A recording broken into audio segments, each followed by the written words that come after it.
Hi everyone, and welcome to our study of the primeval history. This title may sound strange or intimidating, but don't let it throw you off. This title just refers to the beginning of history as told through the first 11 chapters of the book of Genesis. As we go through the study, we'll see how and why God made the world and how He established it to be a place of worship for Himself. We'll also see how humanity brought sin into a perfect world and discuss those implications on our world today. Through these lessons, please take notes in your workbook as you follow along with the video, and when the lesson concludes, we'll be back with application questions for your group to discuss. As we start with our lesson concerning God's creation of the world, we want to see the nature of God's creation. In reflecting on His work, we should worship Him even more deeply, not just in this lesson, but in all those to follow as well.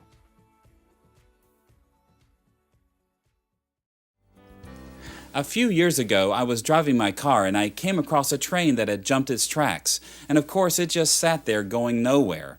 When a train derails off the path it was made to follow, it simply sits there and it's one big mess. Well, in the beginning of time, God laid a track or a path for His creation to follow, and this path led toward a grand and glorious destiny for God's creation. But time and again, human beings have failed to follow God's path for His creation. We've derailed the world and ended up with one big mess. In this series of lessons, we'll be learning about the path that God laid down for His creation in the earliest years of world history, what we often call in Christian circles creation ordinances. And we'll be exploring Genesis chapters 1 through 11, often known as the primeval history. These chapters of the Bible will help us see the amazing path God wanted the people of Israel to follow under the leadership of Moses. And they'll also show us the path His people should follow even today. We've entitled our first lesson, A Perfect World, because we'll focus our attention on Genesis chapter 1, verse 1 through chapter 2, verse 3. The passage where Moses first described how God shaped the world into a perfect order that greatly pleased Him. As we'll see, this ideal world anticipated or foreshadowed the destiny toward which God took Israel in the days of Moses, the same destiny toward which God takes all of His people throughout history. It not only shows us how things were in the beginning, but also how life should be now, and how our world will certainly be at the end of our age. This lesson divides into 4 parts. First, we'll present an overview of the primeval history of Genesis chapter 1 through 11. Second, we'll narrow our focus to Genesis chapter 1 verse 1 through chapter 2 verse 3, looking first at its literary structure. Third, we'll investigate the original meaning of this portion of Genesis in the light of its structure. And fourth, we'll look for the proper modern applications of this passage. Let's begin with an overview of the entire primeval history of Genesis chapters 1 through 11. Our approach to Genesis 1 through 11 may seem a bit unusual at first, so we should explain our basic strategy. At least 3 main ideas will guide our study of this part of the Bible.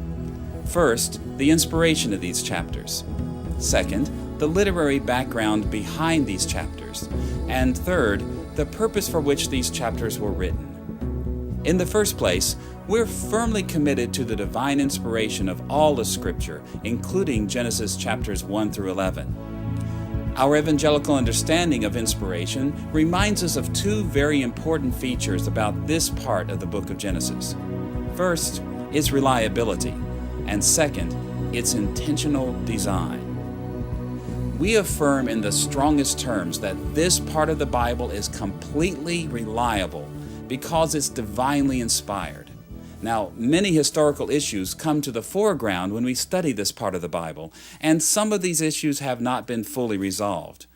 But for our purposes, it will suffice to say that divine inspiration implies historical reliability. Moses intended his original readers to receive this portion of Genesis as historically true. Now, just as with all Scripture, we have to interpret these passages carefully so that we don't misunderstand their historical dimensions. Nevertheless, it's clear that other biblical writers, and even Jesus Himself, believed that the stories of Genesis 1 through 11 were trustworthy history. These lessons will build on the belief that these chapters are true and reliable records of what actually happened in ancient times. While we believe that the primeval history is reliable, we must always remember that God inspired Moses to select and arrange the content of these chapters according to a particular design. Think about it this way. Genesis 1 through 11 covers the whole history of the world from the creation to the days of Abraham, who lived about 2000 to 1800 BC.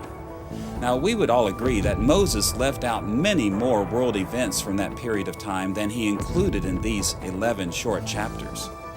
So, to understand Genesis chapters 1 through 11, we must take note of this selectivity as well as of the arrangement of these chapters. As we notice how Moses intentionally designed this primeval history, we'll be able to answer some very important questions. Why did God inspire Moses to include this little information? And why did God have Moses arrange these chosen materials as he did? To understand why Moses wrote as he did, we must first look into the background of the literary traditions that existed in his day. The literature of the ancient Near East is very important to our purposes, first because other primeval accounts were widely available to Moses, and second, because Moses actually interacted with other primeval accounts. Archaeological research has demonstrated that Moses was not the first person to write about the world's origins. To be sure, God inspired Moses so that his account is true. But Moses wrote in a day when many nations and groups in the Near East had already written many myths and epics about primeval history. Some of these ancient texts are well known.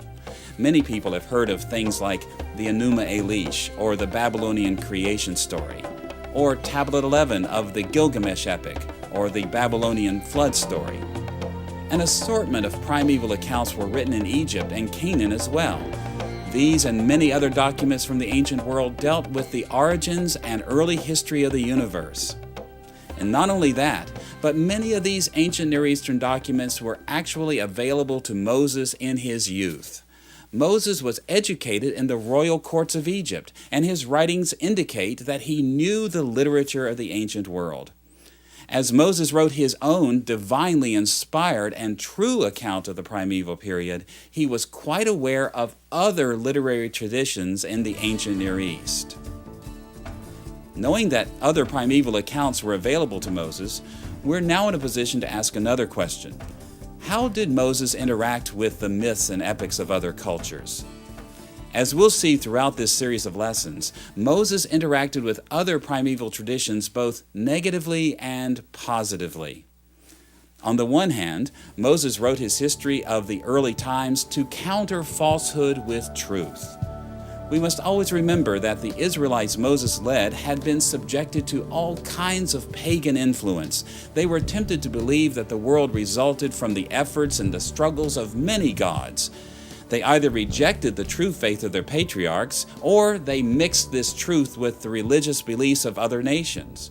In many respects, Moses wrote his account of the primeval times to teach the people of God the way things actually happened. He sought to establish the truth of Yahwism against the falsehoods of other religions. At the same time, Moses accomplished this negative purpose of refuting false myths by interacting positively with the literary traditions of his time. His writings purposefully resembled other ancient Near Eastern writings so that he could communicate God's truth in ways that Israel could understand. Although there are many similarities between Moses' account and several important texts, recent archaeological research has pointed to a dramatic similarity with one particular literary tradition. In 1969, an important document was published under the title Atrahasis, the Babylonian Story of the Flood. Now, we can't be sure of how far back the tradition of this document reaches, but it is important to us because it brings together in one story many pieces which previously had been known only separately. The Atrahasis epic follows a basic threefold structure. It begins with the creation of humanity. The creation of humanity is followed by a record of early human history, which focuses especially on the corruption of the world due to the human race. And then finally, this corruption is rectified by a flood of judgment and a new world order. Comparing Genesis with Atrahasis strongly supports the idea that Moses formed his record with an intentional, overarching structure. At first glance, Genesis 1 through 11 may seem to be a loose collection of passages that move from one topic to another without much continuity. But simply noticing the broad literary parallels with Atrahasis helps us to see that Moses' primeval history holds together as a single storyline with an overarching structure. Genesis chapters 1 through 11 divides into three parts. First, the ideal creation in chapter 1 verse 1 through chapter 2 verse 3. Second, the corruption of the world due to human sin. Genesis chapter 2 verse 4 through chapter 6 verse 8. And then finally, the flood and new order in chapter 6 verse 9 through chapter 11 verse 9. Now we're in a position to ask a third question. Why did Moses write Genesis chapters 1 through 11? What did he intend to convey to his Israelite readers? On a very basic level, we can be sure that Moses wanted to teach Israel the truth about the past. He wanted them to know what their God had done in the early years of world history. Just as the myths of other nations were intended to convince people of the perspectives of those myths, Moses sought to convince Israel of the historical truths of their faith. But upon closer examination, we're going to see an additional purpose behind Moses' primeval history. Specifically, he also wrote in order to influence Israel to conform themselves to God's will.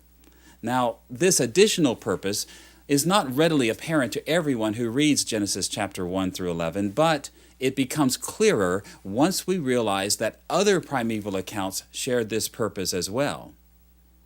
Now, before we can understand the purpose of the primeval accounts of the ancient world, we have to realize that many ancient Near Eastern cultures believed that the universe was structured or patterned according to a supernatural cosmic wisdom. In its ideal state, the universe operated according to this wisdom or divine order, and it was the responsibility of every person in society, from the emperor to the slave, to conform as much as possible to this divine order. Now, what does this have to do with primeval myths and epics in the ancient Near East? The cultures around Israel had primeval accounts which spoke about the events near the beginning of time. They did this in order to explain the structures which the gods had erected in the world in ancient times. Their traditions regarding the primeval times were not merely concerned with early world history. They wrote their primeval accounts to justify their current religious and social programs. The writers of these texts, who were often priests, pointed to the ways the gods had originally arranged the world in order to show how things were supposed to be in their own day. At times, they focused specifically on religious matters such as temples and priests and rituals, which temple was favored by the gods, and which priestly family was to serve. At other times, they were concerned with broader social structures such as political power and laws. Who was to be king? Why were some people slaves? Their myths called the people to conform to the creation ordinances of the gods, the structures they had set for the universe. As we will see in these lessons, Moses wrote Genesis chapters 1 through 11 for very similar reasons. On the one hand, Moses wrote his primeval history with an explicit focus on the ways Yahweh had created and ordered the world in ancient times. From creation to the Tower of Babel, Moses told Israel about the ways things happened long ago. Yet, he did not do this simply out of historical interest. As Moses led the Israelites from Egypt to the Promised Land, he faced many opponents who believed that he had actually misled the children of Israel.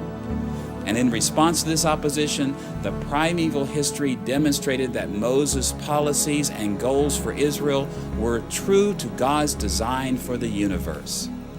As a result, to resist Moses' program was to resist the ordinances of God.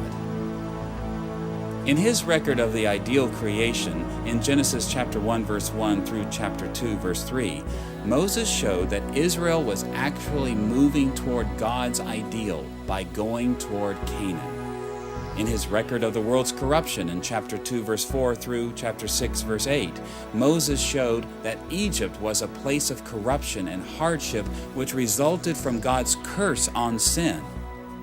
Finally, in his record of the flood and the resulting new order in Genesis chapter 6 verse 9 through chapter 11 verse 9, Moses showed Israel that he was bringing them into a new order with many blessings, just as Noah before him had brought new order and blessings to the world.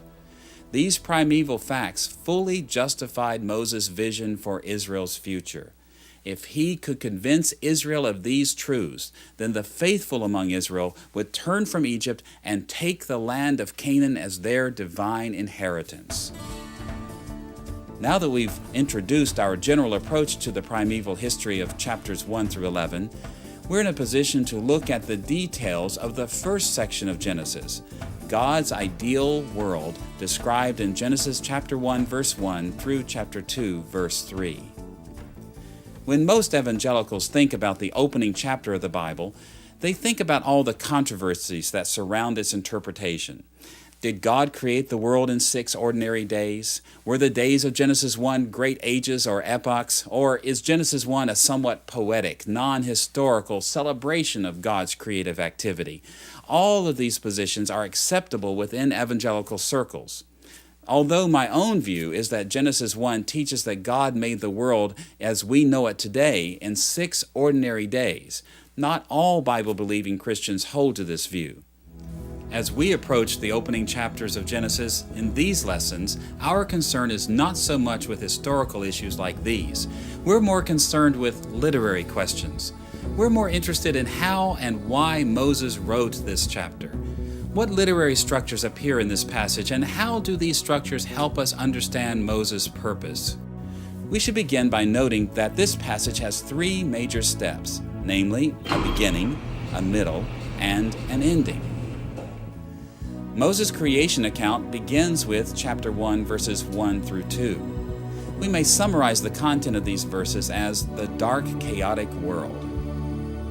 Chapter 1, verse 3 through 31 form a middle section of this material, which contains the so-called 6 days of creation, or what we will call the 6 days of ordering creation. Finally, chapter 2, verses 1 through 3 is the Sabbath day, or as we'll call it, the ideal world.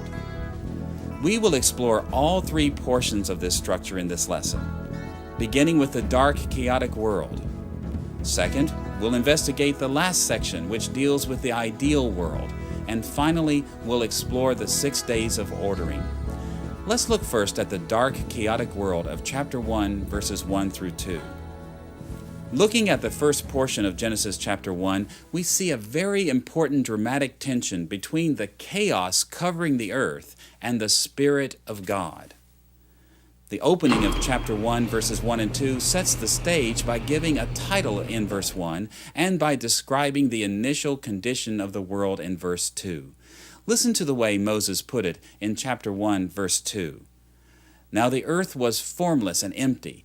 Darkness was over the surface of the deep, and the Spirit of God was hovering over the waters. This verse introduces the dramatic tension that flows through this entire chapter. On one side of this tension, the world is formless and empty, or as it says in Hebrew, tohu vavohu. This Hebrew expression does not occur frequently enough in the Bible for us to know precisely what it means, but many scholars believe it meant that the world was uninhabitable, hostile toward human life, much like a desert or wilderness is inhospitable to human life. So, at the beginning of this passage, we see that an uninhabitable, dark, primordial, chaotic deep covered the entire earth. The second element in the dramatic tension also appears in chapter 1, verse 2. Moses wrote that the Spirit of God was hovering over the waters. The Hebrew term used here is merachefet, which means to fly above or to encircle above. So we see a very dramatic picture right at the beginning of this passage. On one side, we see chaos on the earth. On the other side, we see the Spirit of God hovering above the chaos. In effect, God was ready to move into action to remedy the chaos which covered the earth. This initial dramatic tension raised several questions. What will the Spirit of God do? What will happen to the chaos? With this initial dramatic tension of the opening verses in mind, we're in a position to look at the resolution of this tension in the final section of Moses' creation account, the ideal world, in Genesis chapter 2, verses 1 through 3. This section is structured very simply. It begins in chapter 2, verse 1 with a summary statement that God had finished his creative work, and it concludes in chapter 2, verses 2 and 3 with God at rest. We read these words in Genesis chapter 2, verses 2 and 3. By the seventh day, God had finished the work he had been doing. So on the seventh day he rested from all his work, and God blessed the seventh day and made it holy. When Moses described God as entering a state of Sabbath rest, granting a special blessing to that day and making it holy, he declared that the tension between the chaos and God's hovering spirit had been resolved. God had subdued the darkness, ruled over the chaotic deep, and delighted in his ideally ordered world. The creation story comes to an end with this delightfully peaceful vision of the universe in perfect harmony. Now that we've seen how Moses' creation account begins and ends, we should look at the middle portion of this passage, which describes how the tension between the chaotic world and God's hovering spirit was resolved.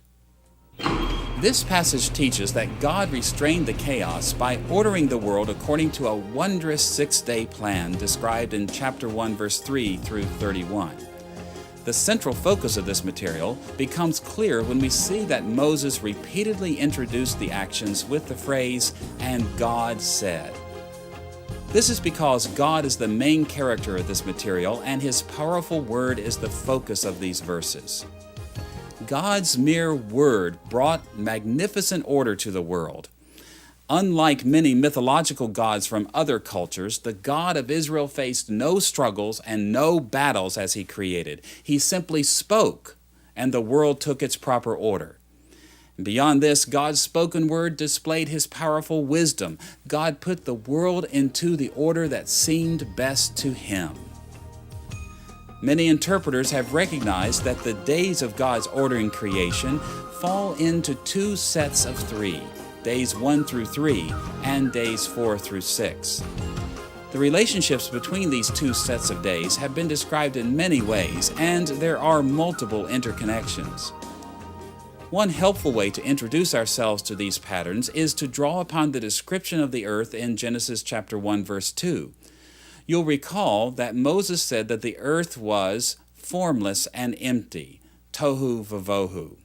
These terms may be used to explain the significance of the two sets of 3 days. On the one side, during the first 3 days, God dealt with the fact that the earth was formless. That is to say, he brought form to his creation by separating one area from another and shaping spheres or domains within his creation. On the other side, during the last 3 days, God dealt with the fact that the chaotic world was empty or void. God's solution was to fill up the various domains he had created with inhabitants. Think about the first 3 days. On day 1, God separated the domain of day from the night. Even before there was a sun, God caused light to shine in the darkness of the dark, chaotic world. On day 2, God separated the area of waters below and waters above by stretching a dome or firmament above the earth. This divine action caused what we now call the atmosphere of our planet, separating the water on earth from the moisture in the sky above. On day 3, God separated the territory of dry land from the seas. The oceans were gathered into regions of the earth, and the land appeared. Vegetation began to grow on the dry land. So it is that on the first 3 days, God brought form to a formless world. He erected the domains of light and darkness, the sky separating waters above and waters below, and the dry land of the earth. According to Moses' record, once God dealt with the formlessness of the earth by creating domains during the first 3 days, he then dealt with the emptiness of the earth in the last 3 days by placing inhabitants in these domains. On day 4, God placed the sun, moon, and stars in the heavens to fill up the domains of light and darkness which he had formed on the first day. These heavenly bodies were put in the sky to rule over the day and night and to keep them separate. On the 5th day, God placed birds in the air and sea creatures in the oceans. These inhabitants filled the domains of waters above and below, which had been formed on the 2nd day. Finally, on the 6th day, God placed animals and humanity on the dry land. These inhabitants filled up the domain of the dry land which God had caused to rise out of the sea on the 3rd day. Moses gathered the whole of creation into these domains and their inhabitants. In a word, God spent 6 days bringing a splendid order to the dark, chaotic world. His work was so wonderful that 6 times God said, "It is good." And after he made humanity to live on the dry land, he said, "It is very good." Moses made it very clear that God was wonderfully pleased with what he had done. So we see that Genesis chapter 1 verse 1 through chapter 2 verse 3 has a very intentional, complex structure. The passage begins with the world in chaos and God about to move upon it. For 6 days, God spoke order into the chaotic world. Consequently, on the 7th day, God delighted in the ideal order he had brought to the world, and he enjoyed his Sabbath rest. Now that we've seen the large literary structure of Genesis chapter 1, verse 1 through chapter 2, verse 3, we're in a position to see how the original meaning of this passage is conveyed. Now we want to take some time to reflect on the information from the lesson. The workbook has some review and application questions as well, but for now, we want to bring this high-level information into our lives today. After each question, please pause the video so your group can discuss the questions. After you've discussed each question, resume the video for the rest of the discussion. Our first question is this. In contrast to the other creation stories in Moses' day, God's spoken word alone brought order and restrained chaos. How does the way in which God created cause you to worship him? Please pause the video now to discuss.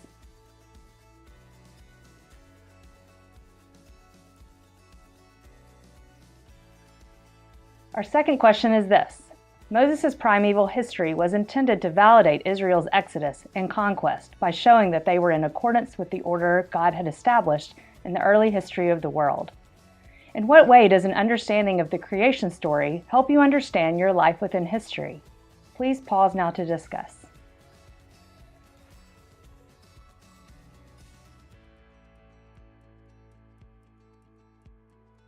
We hope your study doesn't just help you grow in understanding of the Bible, but also helps you grow in your love for this God who made everything.